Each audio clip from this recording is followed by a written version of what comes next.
Hello everyone, সবাইকে welcome to my blogging diary আর একটা নতুন ব্লগে, যেখানে আজকে আমি তোমাদের সাথে শেয়ার করব আমার বাড়িতে থাকা কিছু মেডিসিনাল প্ল্যান্ট বা ঔষধি গুণসম্পন্ন কিছু গাছ। তো চলো ভিডিওটা স্টার্ট করা যাক। অলরেডি সিঁড়ি থেকে নামা শুরু করে দিয়েছি আর আমি এখানে দুটো পার্টে গাছ দেখাবো। একটা দেখাবো হচ্ছে আমার বাড়ির লেফট সাইডে কি কি গাছ রয়েছে, আর একটা দেখাবো আমার বাড়ির রাইট সাইডে কি কি গাছ রয়েছে। তো এখানে হচ্ছে অনেক ধরনের ছোটোখাটো বড় মাঝারি অনেক গাছ রয়েছে। কিছু গাছের হয়তো আমি বাধও দিয়ে যাবো, কারণ সেই গাছগুলো হয়তো আমি চিনি না, বা কিছু হয়তো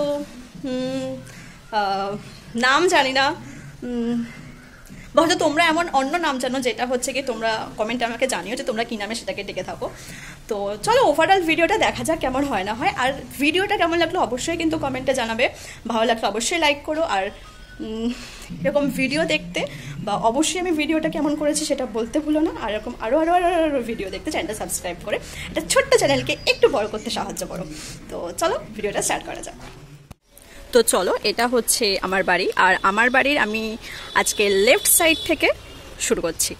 তো চলো ভিডিওটা দেখাই যাক। তো আমার বাড়ির লেফট সাইডে প্রথমে যে গাছটা দিয়ে আমি শুরু করছি সেটা হচ্ছে পেঁপে গাছ। ঠিক আছে, পেঁপে হচ্ছে গুণে অনেক ভালো, আর এটা আমাদের পেট ঠান্ডা করতেও সাহায্য করে বা পেট ভালো রাখতে সাহায্য করে। তো that's why it's medicinal plant. তো এখানে একটা নেই, আমাদের বাড়ির এই সাইডেও পেঁপে গাছ রয়েছে। মানে আমি এর আগেও একটা ভিডিওতেও আমি দেখিয়েছিলাম যে পেঁপে গাছ, তো সেই পেঁপে গাছটা অলরেডি ভেঙে গেছে। তো ভেঙে গিয়ে আপাতত এরকম পজিশনে রয়েছে। আর যেটা আমি দেখিয়েছিলাম যে একটা পেঁপে গাছ ছিল যেটা এখান থেকে উঠেছিল, অনেক বড় ছিল, দেখো সেই পেঁপে গাছটা নেই, কারণ সেই পেঁপে গাছটা ঝড়ে ভেঙে গেছে। তো মাটিটা এখান থেকে মানে ভেঙে গিয়ে কি হয়েছে আমি জানি না, এখান থেকে সব খোবলা খোবলা উঠিয়ে দিয়ে পেঁপে গাছটা একদম দেয়াল বরাবর উঠেছে। আর এই উঠে টালিটা আমাদের ভেঙে ফেলেছে। টালিটা ভেঙে ফেলে গাছটাকে এইভাবে ভাঁজ খেয়েছে। ভাঁজ খেয়ে গাছটা আমাদের টালির ওপরে এইভাবে উঠে এইরকমভাবে পেঁপেটা হয়েছে। এটা মানে একদম আজব একটা ব্যাপার ভাবে গাছটা বড় হয়েছে। তো এইভাবেও যে গাছ হয় সেটা হচ্ছে কি, কারো যদি এরকম গাছের দৃশ্য থেকে থাকে বাড়িতে অবশ্যই জানিও যে এরকমভাবেও গাছ হয়। তো যাই হোক, তো সেকেন্ড নাম্বারে দেখাবো হচ্ছে আরও একটি গাছ যেটা হচ্ছে এই পেঁপে গাছের সাথেই বড় হচ্ছে। তো দেখো, এইটাকে মেবি তেলা কচুর শাক বলা হয়ে থাকে, যেটা আর কি লতিয়ে লতিয়ে হয়। তো এটাও হচ্ছে গিয়ে অনেক ভেষজ গুণ সম্পন্ন একটি গাছ। তো চলো নেক্সট চলে আসি হচ্ছে পুঁই শাক। দেখো কীরকমভাবে হয় আমাদের বাড়ির পুঁই শাকগুলো, মানে শুধুমাত্র যে এখানে হয়েছে তা নয়, ওই সাইডেও আর কি রয়েছে। তো ওই রাইট সাইডটা যখন আমি দেখাবো তখন আমি তোমাদেরকে দেখাবো কি কি আছে। তো এইখানে আর অবভিয়াসলি পুঁই শাকও হচ্ছে ভেষজ গুণ সম্পন্ন, কারণ আমাদের জানি যে পুঁই শাকের ডাটা যদি আমরা যত বেশি বেশি বেশি বেশি চেবাবো তত বেশি কী হবে, আমাদের দাঁত মজবুত হবে।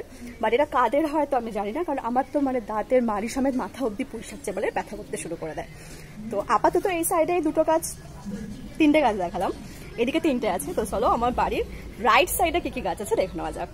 তো এখন আমি চলে এসেছি আমার বাড়ির রাইট সাইডে। তো রাইট সাইডে দেখতে পাচ্ছ এখানে একটু গাছগুলো বেশি বেশি রয়েছে।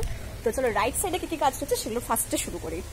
তো কী দিয়ে শুরু করি, চলো এইখানে পুঁই শাকের এটা দিয়েই শুরু করি। দেখো এইটারও কেমনভাবে তৈরি হয়েছে। এই একটা গাছ গেল, দেখো এরপর রয়েছে হচ্ছে এগুলো কালমেঘ পাতা গাছ। মানে এইখানে সবই কালমেঘ পাতায় পরিপূর্ণ। কালমেঘ পাতা তো আমরা জানি যে আমাদের যে কোনো চর্মরোগ বা যদি পেটে কোনো কৃমি হয়ে থাকে তো সেক্ষেত্রে এগুলো ইউজ করা হয়ে গিয়ে থাকে, আর ফেলে দিয়ে এটার কোনো কাজ লাগবে না। তো এর সাথে সাথে যে পাতাগুলো রয়েছে পরে দেখাবো হচ্ছে তুলসী পাতা গাছ। তো দেখো তুলসী পাতা গাছটা সবে হচ্ছে, শুধু এখানেই নেই, এইখানেও আছে, এর ছাড়াও রয়েছে হচ্ছে এখানে। আর মাঝে মধ্যে যখন খুব বেশি পরিমাণে বৃষ্টি হয় তখন তুলসী পাতা গাছটা আরও আমাদের এই পোর্শনটা পুরো ভরে যায়। তো চলো নেক্সট গাছে যাওয়া যায়। নেক্সট রয়েছে আমাদের বাড়িতে এইটাকে আমরা সাধারণত অশ্ব গাছ বলে থাকি। এটা কি গাছ যদি কেউ জেনে থাকো নাম তাহলে জানিও। তো এটা হচ্ছে অশ্ব গাছ, আর এটা হচ্ছে খুবই কি বলবো, খুবই উপকারী গুণসম্পন্ন একটি গাছ, যেটার পাশ থেকে আর কি গুণ, মানে যদি আমরা হেঁটে যাই, যদি কারোর অশ্ব থাকে তারা যদি এই গাছের মধ্যে থেকে হেঁটে যায় তাহলে নাকি এই অশ্ব তাদের নাকি ঠিক হয়ে যায়। শুধু এখানে নেই, এখানেও একটা অশ্ব গাছ রয়েছে। তো এটাও একটা গুণ সম্পন্ন, এখান থেকে অনেকে কেটে নিয়ে যায়, তারা বাড়িতে লাগায় এবং তাদেরও নাকি অনেক সুবিধাই হয়েছে। তো চলো পরবর্তী দেখা যাক কি গাছ আছে। পরবর্তীতে তোমাদেরকে আমি দেখাচ্ছি হচ্ছে থানকুনি পাতা গাছ। এই গাছটারও অনেক গুণ রয়েছে, তোমরা সবাই জানো। এখন এখানে অনেক কম হয়েছে, কিন্তু যখন বৃষ্টি হয় তখন এই জায়গাটা পুরো ভরে থাকে থানকুনি পাতায়। তো এই তো এটাও একটা হচ্ছে কি ভেষজ গুণ সম্পন্ন একটি গাছ, যার মধ্যে অনেক গুণ রয়েছে। শুধু তাই নয়, শুধু পেট বা চর্মরোগ এগুলো ফুলফিল হয় তা নয়, এখানে আমাদের চুলের ঠিক করার জন্য বাড়িতে আরও এক ধরনের গাছ আছে, সেটা ছিল তোমাদেরকে দেখাই। তো চলো পরবর্তীতে আমরা যে গাছটা দেখবো সেই গাছটা একটু ঘুরিয়ে ফিরিয়ে দেখাতে হবে, তাহলে দেখানো যাবে না। দেখো এখানেই দেখতে পাচ্ছ কিনা বুঝতে পারছি না।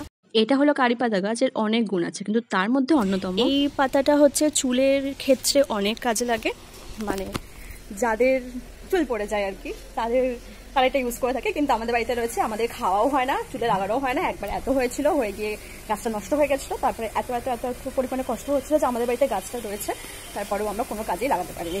তো আবার নতুন করে গাছটা হচ্ছে, এখন দেখা যাক কি হয়। তো চলো পরবর্তীতে দেখাই হচ্ছে এই পাতাগুলো, এইগুলোকে বলে হচ্ছে ডিমের শাক পাতা বলে, ঠিক আছে। এইগুলোও হচ্ছে ভেষজ গুণ সম্পন্ন, মানে এই পাতাগুলো খেলে নাকি পেট ভালো থাকে। তো ঠিক আছে, এই পাতার গাছটাও আমাদের বাড়িতে রয়েছে। পরবর্তীতে আর ভেষজ সম্পন্ন কি পাতা, হ্যাঁ কালমেঘ পাতা দেখিয়ে দিয়েছে ওদিক থেকে। আমার মা আমাকে বলছে যে কালমেঘ পাতা গাছও আছে। চলো এরপর দেখাই একটা ছোট্ট একটা নিম গাছ হচ্ছে, আর নিমের গুণ তো আমরা সবাই জানি। তো ওভারঅল আর কি ভেতরে গাছ আছে না, ভেতর থেকে আমাকে আর কি বলছে থানকুনি পাতা, এই পাতা, ওই পাতা, বাট মা হয়তো খেয়াল করেনি। আমার ওইগুলো সবই দেখানো হয়ে গেছে। এই তো ওভারঅল সবই আমার দেখানো হয়ে গেছে। এখানে এত গুণসম্পন্ন গাছ রয়েছে, প্রচণ্ড যখন বৃষ্টি হয় তখন এখান থেকে আমাদের উচ্ছে গাছ হয়, যেটা আমাদের টালি পুরো ভর্তি হয়ে যায়। শুধু তাই নয়, এখানে লাউ, কুমড়ো, চাল কুমড়ো সবই হয়, যেটা টালিটা আমাদের পুরো কভার করে। আর এটা হচ্ছে একটা তোমার কাঁঠাল গাছ। এই গাছটাতে আমি কখনো দেখলাম না কাঁঠাল হলো, কিন্তু এর ভেষজ গুণ কিছু আছে বলে তো আমার মনে হয় না। কিন্তু একটা গুণ যেটা রয়েছে, ও কি করে ওই নিচে থাকা যে সমস্ত ছোটো ছোটো ছোটো ছোটো গাছগুলো রয়েছে সেগুলোকে ছাওয়া দেয়, আর আমাদেরকেও একটু হাওয়াও দেয়, আবার একটু ঠান্ডা ভাবটাও দেয়। এখানে রয়েছে একটা পেয়ারা গাছ, এই পেয়ারা গাছটাও একটা ভেষজ গুণ সম্পন্ন একটি গাছ, যার নাকি পাতা চিবালে নাকি দাঁতের যন্ত্রণা বা দাঁত ব্যথা হলে সেটা ভালো থাকে। আর পেয়ারাতে এমনি অনেক গুণ রয়েছে, আমরা সবাই জানি। এই তো এই হচ্ছে আমার পুরো বাড়ির ভেষজ গুণ সম্পন্ন একটা আমাদের বাড়ি। তো বলাই বাহুল্য যে এই ভেষজ গুণ সম্পন্ন গাছগুলোকে একটাকেও আমাদের লাগাতে হয়নি, এরা এমনিই হয়েছে, এরা এমনিই হয়, আর এরা এমনি নষ্ট হয়ে যায়, আবার এমনিই হয়। তো এই ছিল হচ্ছে ওভারঅল একটা ভিডিও আমার বাড়ির ভেষজ গুণ সম্পন্ন কি গাছ রয়েছে সেটাই আমি তোমাদের সামনে তুলে ধরলাম। তো ভিডিওটা কেমন লাগলো অবশ্যই বলো, ভালো লাগছে চ্যানেলটা সাবস্ক্রাইব করো, লাইক করো, কমেন্ট করো, আর চলো দেখা হচ্ছে অন্য কোনো ভিডিওতে। বাই।